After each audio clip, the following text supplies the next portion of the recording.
السلام علیکم ورحمۃ اللہ وبرکاتہ۔ ناظرین، ایک ویڈیو نظر سے گزری، مجھے تو یقین نہیں آیا کہ کیا واقعی ایسا کوئی کر سکتا ہے۔ وقت کے ساتھ لگتا ہے ہر حکومت پہلی حکومت سے بڑھ کر مذہب کارڈ کا استعمال کرتی ہے۔ کیا مدینہ کی ریاست کا کارڈ کم تھا کہ نواز شریف کی آمد کی خوشی میں جنت کے ٹکٹ بانٹے جا رہے ہیں؟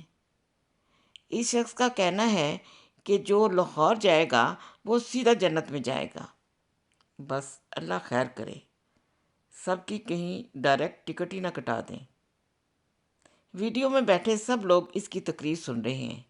ایک بھی شخص عقل نہیں رکھتا کہ وہ پوچھے کہ تم یہ کس حیثیت سے جنت کی گارنٹیاں دے رہے ہو، یا یہ کہہ کر اٹھ کھڑا ہو کہ بھئی ہم تمہیں خدا نہیں مانتے۔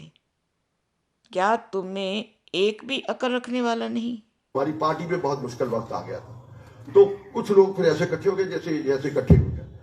تو میں نے انہیں کہا، میں وہ ساری تفصیل میں نہیں جانا چاہتا، میں نے کہا جی اللہ تعالیٰ نے فرشتوں کو حکم دیا کہ یہاں جتنے لوگ اکٹھے ہیں، وہ سب نواز شریف کے ساتھ میٹنگ تھی لاہور میں، جب وہ نواز شریف صاحب بڑے مشکل میں تھے، تو میں نے کہا جی اللہ تعالیٰ نے فرشتوں کو کہا ہے کہ جو یہاں پر یہ بیٹھے ہیں ان سب کے نام لکھ دو، یہ بغیر حساب کے جنت میں جائیں گے۔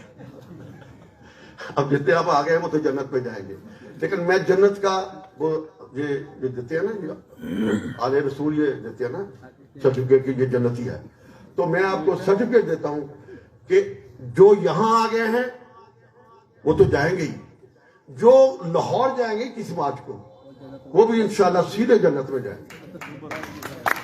کیوں کہ میں نے آپ کو کہا ہے کہ ہم نے اپنی ذات کے لیے نہیں جانا، مجھے کوئی ضرورت نہیں ہے، مجھے ٹکٹ ملے یا ملے، میں ٹکٹ کی خاطر نہیں جا رہا، میں ملکوں کو کی خاطر جا رہا ہوں۔ ملک تباہی کے کنارے پر پہنچ گیا، پوری دیانتداری سے سمجھتا ہوں کہ اس وقت اس ملک میں مسلم لیگ کی قیادت سے بہتر قیادت نہیں ہے۔ میں خوش آمدید نہیں ہوں کہ یہ فرشتے ہیں، یہ فلاں ہے۔